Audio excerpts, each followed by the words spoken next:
Dallas B Coffield is on the line and we're going to talk about his book, HWY 98. How are you doing today? I'm doing well. How are you? I'm brilliant, thank you. Great. So, was writing a novel something that you've always wanted to do? It is. I have boxes of things that I've written ever since I was probably 14 or 15 years old. Collection of poems that I've written, stories that I started and not finished. A lot of stories I've started and not finished.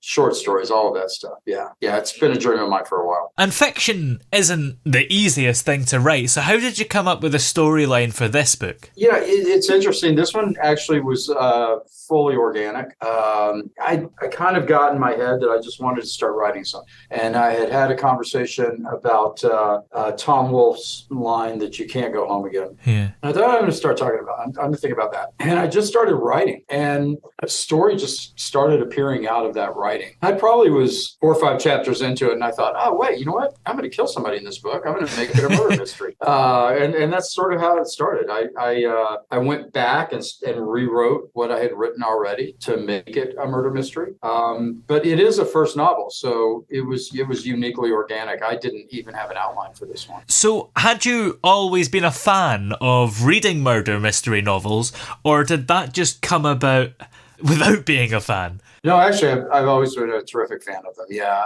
as a kid, Sherlock Holmes was probably one of my favorite things to read. So I read every one of them. Read a lot of Hardy Boys mysteries as a little kid, and even now, I read a good bit. And I read the good standards like the Grishams and the Pattison and all of those guys. So yeah. Besides being a murder mystery, what are the other themes included in the book? I think that there obviously is a theme of loss, and I think that kind of resonates through the book, even with the main character talking about the loss of his father, and even one of the other characters talking about the loss of his father, and the loss of your youth and trying to reclaim some of it. Does the story in any way relate to your own life? It does. There's a lot of it. I keep having to tell people this isn't actually me. I didn't actually ever witness a murder in my life. Nobody who's died in the book is anybody I knew. But it does. The main character's family makeup is very similar to mine. I did have to take extra care in writing the part of the man's mother because my mother is still alive, and I didn't want her thinking I thought she was a terrible person. So yeah, there are. I grew up in that area. I live in Tampa now, which is where some of the book takes place. Another part of Florida is Destin. Have you ever lived there? Well, I have. Actually, I've not lived in Destin. I lived in Fort Walton Beach. It's about 5 miles from Destin. Almost all of my summer jobs as a kid growing up were in Destin. The minute I had a car, everything was in Destin. As a matter of fact, there's a seafood restaurant there that I think that I worked in during about 5 or 6 summers during my life, doing various different jobs from disgusting to fun. A lot of fish cleaning, but I would rather not ever have to do that again. Destin. My mother had a shop in Destin. She was actually a real estate agent and working out of Destin as well. So Fort Walton Beach and Destin are so close that they're really only separated by about 5 miles of deserted beach.